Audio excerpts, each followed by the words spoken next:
This rate hike will end negative interest rates in the Eurozone, so it does mark a turning point, but it's one that some say is overdue. The European Central Bank has moved much later than other central banks, which hiked rates long ago, including the US Federal Reserve and the Bank of England. Now, the ECB's Governing Council opted to impose a 0.5% hike. That's double what was originally planned. And European Central Bank Chief Christine Lagarde says that change was prompted by inflation jumping even more than expected from May to June, and the value of the euro temporarily dropping to reach parity with the US dollar.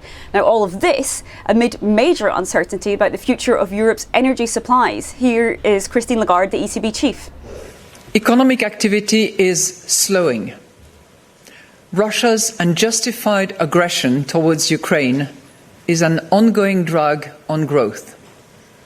The impact of high inflation on purchasing power, continuous supply constraints, and higher uncertainty are having a dampening effect on the economy.